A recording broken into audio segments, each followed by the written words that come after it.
பொண்ணும் பொருளும் எல்லாத்தையும் குடிமக்களுக்கு கொடுக்கிறார் நம்முடைய உக்கிரபாண்டியர். பொண்ணும் பொருள்லாம் கிடைச்சா விசில் அடிப்பாங்கல்ல, இந்த பொன் பொருள் தான் அவங்க ரொம்ப ஆலய திருப்பணிகளுக்கெல்லாம் பொன் பொருள் எதிர்பார்க்க ஒருத்தர் ஃபோன் பண்ணி எனக்கு அப்படிங்கிற மாதிரி நமக்கு இடையூறு பண்ணிட்டார். சரி, இருக்கட்டும், பரவாயில்ல. இந்த வரலாற்றில் நம்ம என்ன பார்க்குறோன்னா, இன்றைய அரசர்கள் மக்களுக்கு துன்பத்தை போக்காமல் மக்களிடமிருந்து பல்வேறு வரிகள் மூலம் பெரும் செல்வத்தை எடுத்து அவர்கள் சொகுசு வாழ்க்கை வாழ்கிறார்கள்.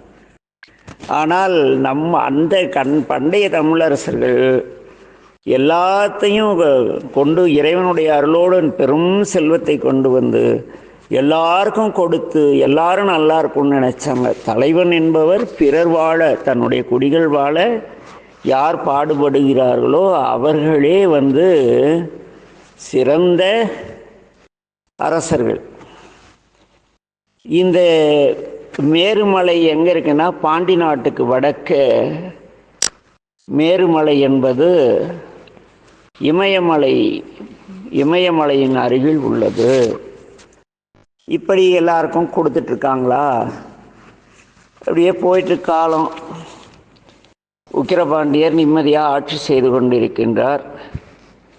அதற்கு பிறகு ஒரு காலத்தில் இந்த உலகம் எல்லாம் பெரிய சுனாமி, மண்மழை எல்லாம் பொழிந்து எல்லாம் அழிஞ்சு போயிடுச்சு.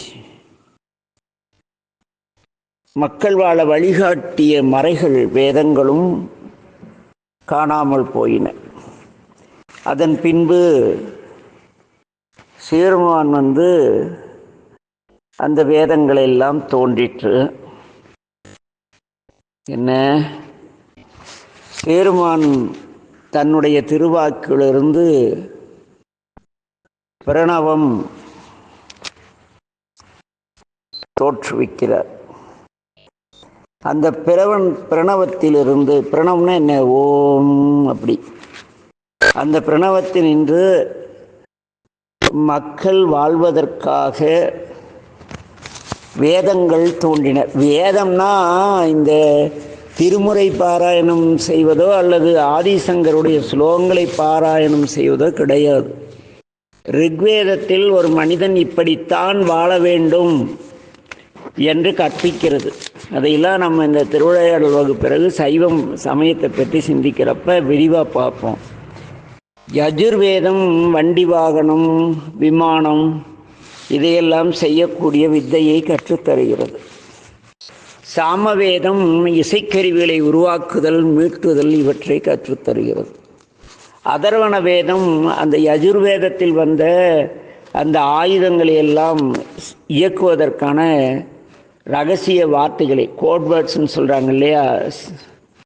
ஏன்னா நம்ம செல்ஃபோன் கூட ஒரு பாஸ்வேர்டு வச்சுருப்போம்ல, அந்த பாஸ்வேர்டு முழுக்க அதர்வணத்தில் இந்த பிரபஞ்சத்தில் இருக்கிற அற்புதங்களை நாம் பெற்றுக்கொள்வதற்கான பாஸ்வேர்ட்ஸ் இருக்குது. இந்த 4 வேதங்களும் தோன்றுது. நைமிசாரண்யம் அப்படிங்கிற இடத்துல வசித்த கண்ணுவர், கணுக்கர் என்ற 2 முனிவர்கள் இதனுக்கு என்னடா இது ஒன்றுமே புரியலையே அப்படின்னு வேதனைப்பட்டு இருக்காங்க. அப்ப அரபத்தர் என்னும் முனிவர் அவர்கள்கிட்ட வரார். அவங்கள பார்த்து, இதற்கான உண்மையான பொருளை மதுரையில் உள்ள சோமசுந்தர கடவுளின் கர்ப்பகிரக கோபுரத்தில் விமானத்தில் தெற்கில் அமைந்திருக்கும் தட்சிணாமூர்த்தியே இதனுடைய பொருளை உணர்த்த வல்லவர். எனவே அங்கு சென்று தவம் செய்யுங்கள் என்றார். அதை கேட்டு கண்ணுவர், கணுக்கர் முதலிய முனிவர்கள் மதுரை கரபத்தர் என்ற அந்த முனிவரோடு நம்முடைய மதுரையில் உள்ள தட்சிணாமூர்த்தி எம்பெருமானை வழிபடுகிறார்கள். தட்சிணாமூர்த்தி என்ன பண்ணார், அப்படியே உட்கார்ந்துட்டுலாம் இருக்கல. ஒரு 16 வயசு சின்ன பையன், ஒரு 10th பையன் நாட்டம் உருவம் தாங்கி அந்த முனிவர்கிட்ட முனிவர்களே உங்களுக்கு என்ன குறை சொல்லுங்க அப்படி கேட்டாருங்க. கேட்டதும் முனிவர்கள் வேதத்தின் பொருள் அறிவதற்காக நாங்கள் வந்துள்ளோம்னு சொல்றாங்க. அப்ப அந்த பெருமான் நம்முடைய குழந்தையாக வந்தார் இல்லையா, தட்சிணாமூர்த்தி, அவரிடம் இந்த வேதங்களுக்கான பொருளை நீங்கள் கூற வேண்டும் அப்படிங்கிறாங்க. அவர் அதுக்கு ஆன பொருளை சொல்றாங்க, விளக்கமா சொல்றாரு. குழந்தைகளாகிய உங்களுக்கு அந்த வேதத்திலே பஞ்சயஜ்ஞம் 5 வேள்விகள் என்ற தலைப்பில் உள்ள 5 கடமைகளை ஸ்ரீ ருத்ர நம்முடைய ரிக்வேதத்தில் உள்ள அந்த 5 கடமைகளை இப்போ உங்களுக்கு நான் சொல்கிறேன். புரியுதா? இதையெல்லாம் கேட்டு ஒழுங்காக நடந்தால் சிவன் அருள் பெறலாம். 1, தினந்தோறும் காலையில் 5 மணிக்கு நாம் எழுந்திருக்க வேண்டும். உதய காலத்தில் எழுந்திரிச்சு குளிச்சுட்டு பாடங்களை படிக்கணும். 2வது, நம் வீட்டில் உள்ள தாத்தா பாட்டி குட்டி பிள்ளைங்க நடந்து எழுந்து நடக்க முடியாதவங்க அப்படி இருக்காங்க, வீட்டில் யாராவது இருந்தால் அவங்களுக்கு உதவணும். பொட்டை பிள்ளைங்களாம் அம்மா காய்கறி நறுக்கிட்டோன்னா நறுக்கி தரணும். பசங்கள்லாம் அப்பா கடைக்கு போக சொன்னால் கண்டிப்பாக கடைக்கு போய் வேணுங்கிறத வாங்கிட்டு வரணும். இது முதல் கடமை. நாம் அதிகாலையில் எழுந்து குளித்து படிக்கணும். இது முதல் வேள்வி.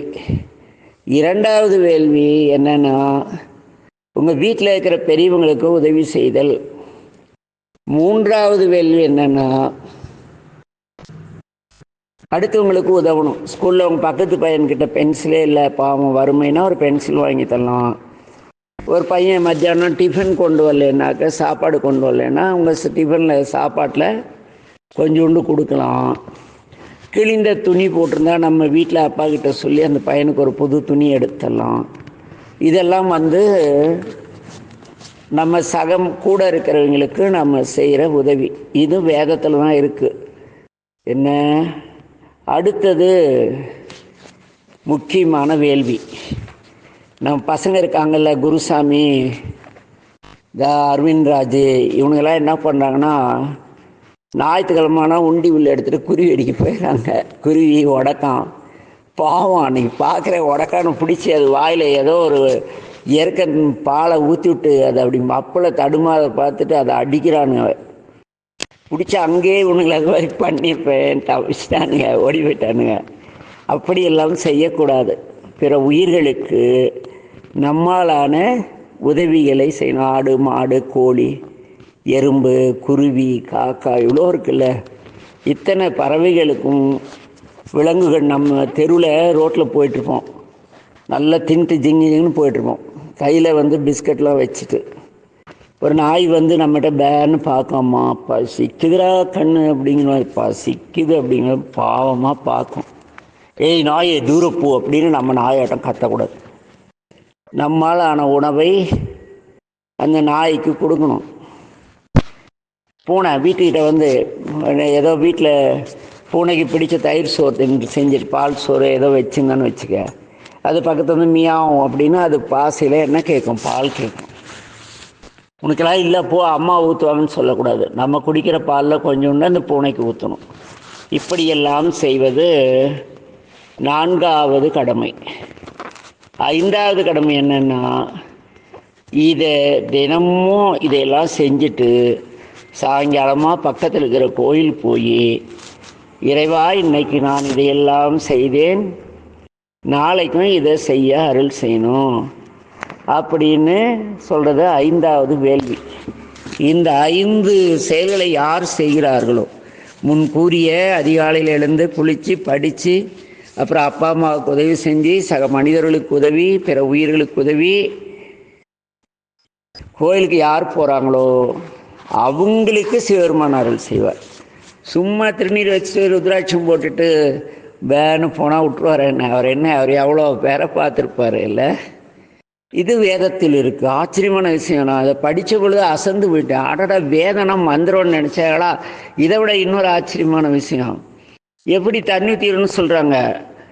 நீ போய் நதிக்கரையில் நின்று நதியை தொட்டு, ஏ நதியே, வைகை நதியே, நான் உன்னில் நீராடுகிறேன், காவிரி நதியே உன்னில் நான் நீராடுகிறேன், உன்னை அசிங்கப்படுத்த மாட்டேன், உன்னில் நான் என்னுடைய மேனில் அழுக்கை கழுவுவதற்கு மன்னித்து விடு, என்ன நீ உன்னை போன்ற நான் குளிர்ந்த தன்மையை எனக்கு கொடு, என் உடல் சூடு அடங்கட்டும், என்னுடைய நாவில் உள்ள சூடு அடங்கி நான் எல்லோரிடத்தும் இனிமையாக பேச அருள்க, நான் எல்லோரிடத்தும் இனிமையாக பழக அருள்கன்னு சொல்லி நதியில் நீராடணும்னு சொல்லுது. இது மாதிரி சரியான சப்ஜெக்ட் தெரியுமா? எல்லாம் நம்மளை முட்டலாக்கி வச்சுருக்காங்க கண்ணு. யாருக்கும் ஒன்றும் தெரியாது. 4 வேதமா, ஐயோ வடமொழி, ஐயோ தென்மொழி, இன்னொரு குரூப்பு, அதெல்லாம் வேதம் கிடையாது, திருமுறை தான். என்ன திருமுறை? அங்கே வடமொழியில் ஆதிசங்கர் சுலோகத்தை சொல்லி இவங்கெல்லாம் வேள்வி செய்கிறாங்க, கிரகப்பிரவேசம் பண்ணுறாங்க, கல்யாணம் பண்ணுறாங்க. இவங்க அதையே தமிழில் திருஞான சம்பந்த தேவாரம், அதாவது வழிபாட்டு பாடல்களை வேதம்னு சொல்லி 2 பேருமே நம்மளெல்லாம் என்ன பண்ணுறாங்க, ஏதோ பண்ணுறாங்க, பண்ணிட்டு போகிறாங்க. அப்போ இந்த வேதத்தின் பொருளை அந்த குழந்தையாக சாமி சொல்கிறார் கண்ணு. அப்படி இருக்கும் பொழுது அவர் மதுரையில் உள்ள சிவலிங்க பெருமான் சொக்கனா இருக்கார்ல, அவர் முன்னால் அவங்கள அழைச்சிட்டு போய் இதையெல்லாம் சொல்லி, பரபிரம்மமாகிய இந்த திருவுருவமே வேதமாகும் அப்படிங்கிறார். சிவலிங்கம் தான் வேதம். ஏன்னா சிவலிங்கம் ஒரு எல்லா ஊர்லேயும் நீள்வட்டமாக இருக்கும். சொக்கனார் அந்த தட்டைக்கொட்டையாட்டிருப்பார், சங்கமேஸ்வர் பூசணி போய் விதையாட்டிருப்பார். அப்படி குட்டியாக குட்டியாக நீள்வட்டமான வடிவிலே எல்லா விதைகளும் இருக்குது. அதே போல் பிளானட்ஸ், கிரகங்கள் எல்லாம் நீள்வட்டத்தில் இயங்குது. அப்புறம் என்ன, எல்லா சூரியன் சந்திரன் எல்லா கோள்களும் எப்படி இருக்கு, நீள்வட்டமாக இருக்குது. ஆக இத்தனை நீள்வட்டமாக இருக்கிறதுனால இதை தோன்ற காரணமானது இந்த சிவலிங்கம். இந்த விதையிலிருந்து தோன்றியவையே இந்த வேதங்கள். சிவலிங்கம் வேறு, வேதம் வேறு அல்ல, எல்லாம் ஒன்றே, எல்லாம் அன்பை போதிக்கின்றது, அன்பு வழி வாழ வேண்டும் என்று கூறுகிறதுன்ட்டு பெரிய கிளாஸ் எடுக்கிறார் கண்ணு. அதெல்லாம் நீங்கள் பெரிய பசங்க ஆனால் அந்த வகுப்பெல்லாம் படிக்கலாம். என்ன, இந்த வேத ஆகமங்களின் தோற்றம், ஞானகாண்டம், கர்மகாண்டம், வைதீகம், வைதீக, சைவம் என்பவற்றின் இயல்புகளை கூறுகிறார்.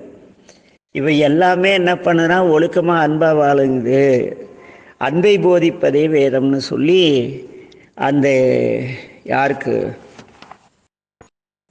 கண்ணுவர் கணுக்கருக்கு, ஹரபத்தருக்கெல்லாம் யார் சொல்கிறாங்க, குழந்தை வடிவத்தில் 16 வயது பையனாக நம்ம தட்சிணாமூர்த்தி சாமி சொல்கிறார். அதை கேட்டு அவங்களும், ஓ வேதனா இதுவா, நாங்கள் ஏதோ ஓம் கிரீம் ஐம் ஸ்ரீம் ஜீம் லீம் இல்லை தோடுடைய செவியன், ஒவ்வொருத்தரும் ஒவ்வொருத்தர் சொல்கிறாங்க, இதெல்லவா வேதம்னு நம்பணும். இப்படி நமக்கு கடமைகளை சொல்கிறதான் வேதம்னு தெரிஞ்சிருந்தால் நாங்கள் சிறப்பாக இறைவனை பார்த்திருப்போம் என்று சொல்லிட்டு அவங்க எல்லாருக்கும் உதவுவதற்காகவும் ஒழுக்கமான வாழ்க்கை வாழவும் போகிறாங்க.